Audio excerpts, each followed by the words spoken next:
This is For the Culture.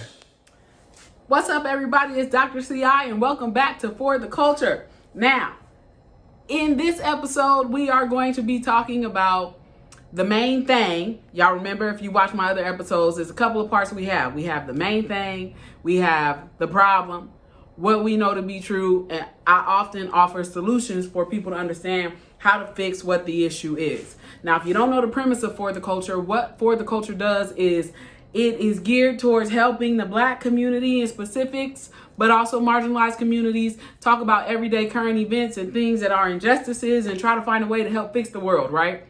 Because everybody wants to come up with a plan to help Black America, but I'm going to give you small steps in order to help us get there, just in different fields. So make sure to like, share, and subscribe to our channel. Also, I'm always rocking Diverse City LLC's fashion. Today I'm rocking the sweater that says never underestimate the power of diversity, which is so necessary as we talk about today's message. Now, what's the main thing for today? The main thing for today is that the medical field and the racial bias that they have is harming Black people. How did I come to that conclusion? How did we come to this conclusion for us? Well, first, let's talk about the main thing. The main thing is that there was a doctor named Susan Moore, a Black woman, who died in the hospital from complications of COVID.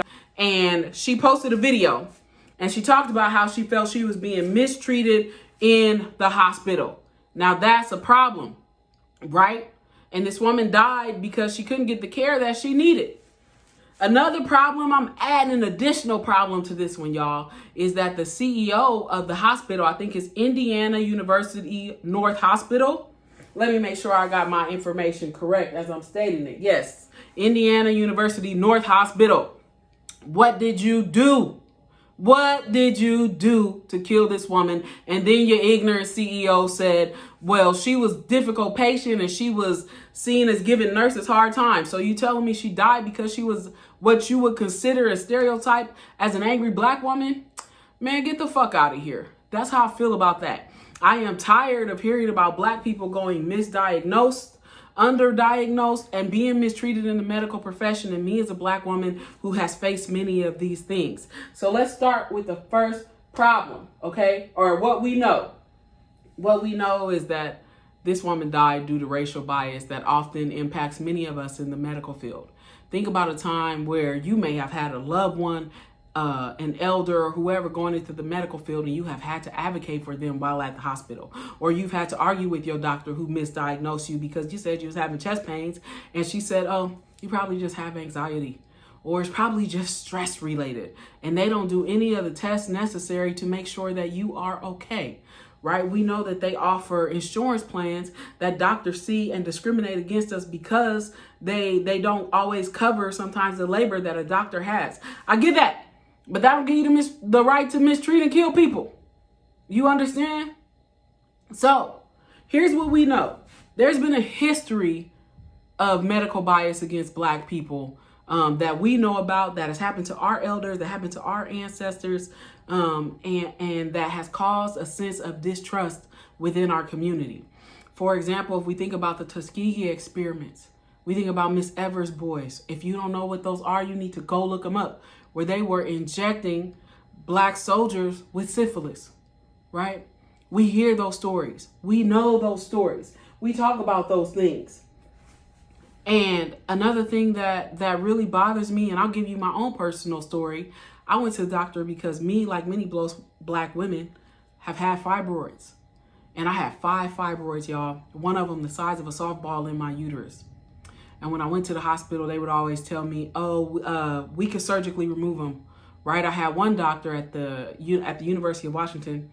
I went there, and I call her Dr. O. And she said, oh, what we'll do is we'll put you under. I'll go up in there and I'll scrape out, y'all, the one big fibroid that you have in your uterine wall. And then you should be okay. Even though I was hemorrhaging, I damn near fainted at work because I was hemorrhaging and losing so much blood because of this fibroid.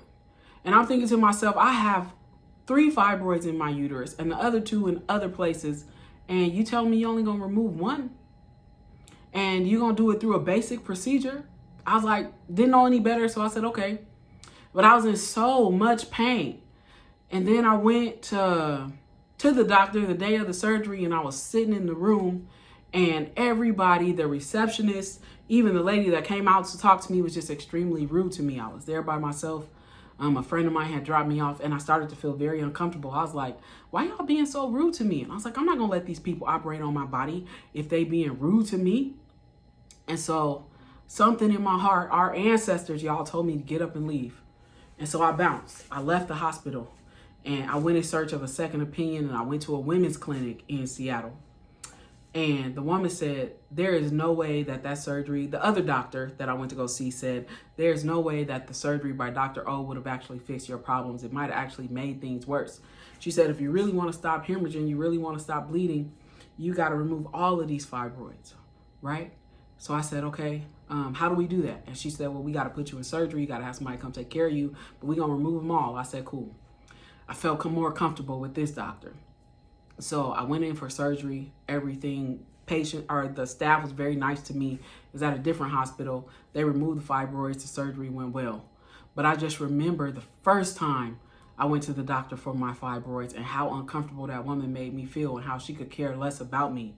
So imagine being Black, being a little elderly, being a woman or a man or a non-gender binary person, going to the hospital knowing that something is not right in your body, and a doctor mistreats you. Their bedside manner is terrible. Right? A nurse mistreats you. Their bedside manner is terrible. And here you are ill, having a hard time advocating for yourself because you don't know what's wrong. You just know that something is wrong. That's an experience that many of us have had, right? I mean, I can think about looking at different clips back in the day where Black people, this woman died on the floor in the emergency room in her own vomit, and they was just stepping over this Black woman's body. I couldn't believe it. Things like that traumatize us, right? And now y'all want to even give us a vaccine that you say is going to stop COVID, but we don't trust you. And you like, why don't Black America trust the medical profession? I just gave you a list of reasons, and there's more. There's many more, but that's what I remember, right? That's my frame of reference. But for other Black people, other communities who have had similar experiences, and even underrepresented and marginalized people who have had similar experiences, medical profession, you got to understand that you need to do a better job of supporting us and treating us and healing us, right? Medical profession has been so used to dehumanizing Black people that finally when we get into the office or when we get into your doctor's offices, we don't trust you. That's the reason why. That's one of many reasons why. Those are all the problems, right? So now I've listed the problems. Y'all got them? Y'all understand? If you get a chance, you can go Google the history of racial bias in the medical profession. Especially, I have colleagues who have disabilities. If you Black and disabled, and often they have gone misdiagnosed. They have been mistreated. They've been given an aspirin and been sent home talking about just go home and rest. When they knew that more was wrong with them and they had to go find other doctors, especially non-white doctors, to treat them equitably and fairly. We don't feel like we could always depend on you to save us. Now, let me be clear. There are some great doctors out there. White doctors, Black doctors, Asian doctors, etc. But there are also a lot of white doctors who have had more access to those opportunities than us historically and outnumber us. And y'all are a part of the problem, because you don't often pay enough attention to the conditions that are more likely to impact underrepresented and marginalized populations. And now you need to do a better job. So what's the solution? I'm getting to that because some of y'all saying I'm probably complaining and you ain't hearing no solution. Well, I got a couple. The first one is to stop basing your standard of care just on white bodies. You got to create ethnic and ethical standards of care that understand the conditions, especially underlying and chronic conditions that impact underrepresented racial minority populations. Because if you don't create some sort of standard of care that encompasses that gets trained into a doctor's mind to get them to understand more and more about what conditions impact us, the more likely we're going to be misdiagnosed and die in your presence, right? Or from your practice. So you got to redesign the standard of care, and you got to include some things that help you navigate racial bias for different underrepresented populations so that you can understand what it is that we face and the conditions that we are more likely to face, right? The next thing that we got to do is, and I'm a big fan of this, is apprenticeships. You know how many black women I know that are CNAs and RNAs? How many of y'all know nurses, black people in general that are caretakers and nurses? You got to start creating apprenticeship programs to build trajectories for people who are CNAs and RNAs or LNs or whatever to become doctors, right? You got to build more apprenticeships that fund them, especially for working parents and caretakers who are in those roles, so that they have the opportunity to become doctors and make the opportunity more accessible to them. Right? Because you got to understand, you're dealing with people who are taking care of their families, who are used to taking care of people and often love taking care of people. But you got to be able to create opportunities for them to thrive and have wealth and even livable wages. Right? So create an apprenticeship for CNAs, RNs, and LNs. Okay? Because they need it and we need them. Our communities are suffering because of medical and racial bias, and that's just two solutions that I'm offering to you. Because trust me, I do this work and I do it all the time. I'm not going to give you everything, but I'll give you some things that I think can help. And if y'all really want to know more, y'all can holler at me.